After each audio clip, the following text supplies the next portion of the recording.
What if I told you that Blender actually has a secret third render engine? Not EV or Cycles, not Octane or any of the other engines that you can plug into Blender, but one that ships with it that you probably just don't know about.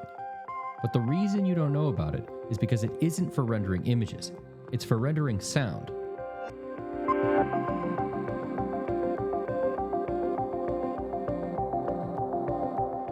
To use this render engine, you don't actually go through the rendering menu.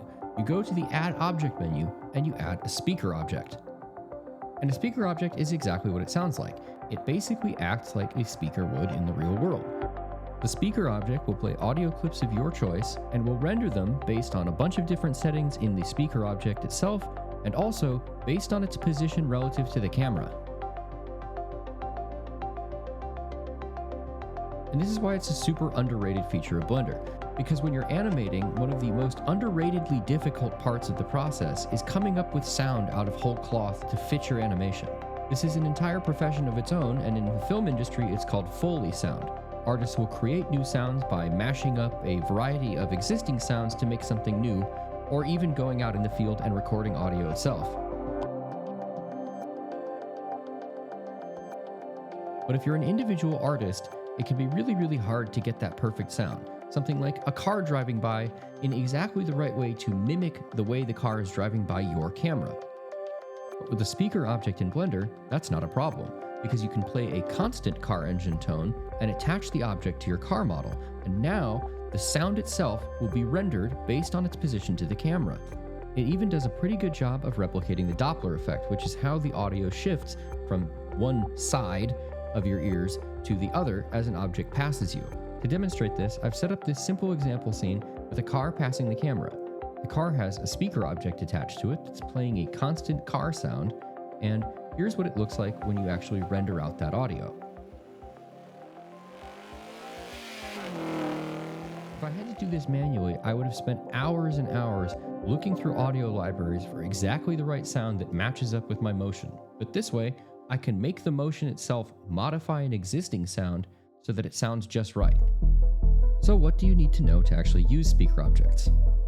The most important thing is that timing for the speaker's playback is actually set through the nonlinear action editor. Sound strips in the action editor define when the playback starts, and although the action strip may be a specific length, the actual playback will be the full length of each audio clip. So if you want your clip to be shorter, you have to trim it externally. When you first add a speaker object and you add an audio clip to it, the audio clip will be set automatically to start at whatever frame the playhead is on currently. If you want the speaker to play the same sound at multiple different time intervals, you can use multiple action strips. Those are the most complicated things. The rest of the controls are very straightforward. When you first load a sound using the data block menu, there are two options you can check. Cache will do exactly what it sounds like and will cache the audio file in memory, which is great for short clips that you want to be able to play back with no interruption and quickly, and not so good for long clips where it would load up the memory and make Blender slower in general. Mono will force the sound to a single channel. Why is this important? Well, you need the sound to be a single channel if you want to be able to use spatial audio effects. And what this means is, if you want to do something like exactly what I was explaining, where you have the Doppler effect when the speaker goes zooming by the camera, the audio has to be single channel. Because if it's stereo, Blender will assume that you've already mixed the audio to stereo, meaning you've already done spatial transitions and they don't need to be redone. So if you want to do audio effects that are based on the positioning of the speaker, make sure you've loaded it in mono. Mute will disable the speaker's playback entirely. Volume, I hope I don't have to explain this to you, but it adjusts the loudness.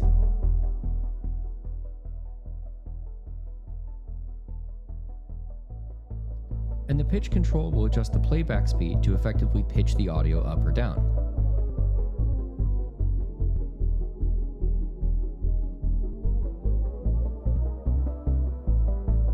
Then there are the distance controls, and these are the ones that really make the magic happen. These controls determine how the audio changes with the distance of the speaker from the camera and its position to the camera. The volume minimum and maximum will set the upper and lower boundary for the volume at the speaker's relative position, either very close to the camera or very far away. When the speaker is very far from the camera, it will eventually reach the minimum volume, and if it's very close to the camera, it will reach the maximum volume. How quickly this volume drops off is determined by the attenuation control. The maximum distance controls the maximum distance at which a volume calculation will be performed. Past this distance, the audio will remain constant at whatever the minimum value is that you've set. Similarly, the distance reference is the reference distance at which the volume would be full. So this is how close to the camera will the volume be full volume. And that will be the maximum volume that you've set in the maximum volume area. And then there are the controls for the cone. And this is fairly self-explanatory, but if you imagine the speaker in the same way as a light, with the sound waves traveling outward in a cone, starting from the speaker's origin and moving outward along the primary vector of the speaker, which is indicated by the way the speaker is shaped, the cone basically affects how wide the play of that sound actually is. Within the inner cone, full volume is maintained. But if you're between the inner and outer cone, the volume is decreased linearly depending on where in that area you are. And then when you're outside the cone, the volume is reduced according to the cone outer volume setting. To configure the cone, you have the controls for the outer angle, inner angle, and cone volume.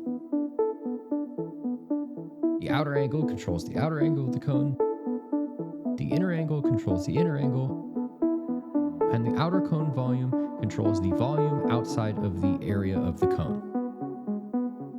A relatively simple set of controls for a very powerful tool. And there's one more thing I want to talk to you about, which is where could this feature go? It's quite robust right now, and it's very cool, but it hasn't been changed in a little while, and it doesn't get that much utilization, which is why I'm making this video. But I was recently watching a video from the YouTuber Vericidium called A First Look at Ray Traced Audio, and they take an approach to audio rendering that I have never seen before. They're treating audio like light. And that means running a ray tracer functionally to tell where the speaker is and if it's looking through anything. And by doing that, you can attenuate the audio so that it gets muffled if it's being heard through walls, it changes pitch when you're hearing it around corners, and it's even more powerful than the already powerful audio system that Blender has. And theoretically, doing this should be possible in Blender. So I'm putting this out there as a challenge to the developers if there's enough interest in it, and if there's not, I might just tackle this myself. What do you think? Should I try this? Let me know in the comments. Anyway, that's it for this one, which means it's time for me to remind you of a few things. 1, subscribe to my channel. A shockingly low number of you are actually subscribed, and I would very much like to change that. Hopefully I'm putting out stuff that's good enough for you to want to press that subscribe button, and also ring the bell so that you don't miss my new videos. 2, donate to the Blender Fund if you have the money. No pressure if you don't. I understand that Blender's free software, but they don't have nearly enough to build some of the more impressive features that I think they could build if they had more, and I'd love to see that change. And 3, never stop learning.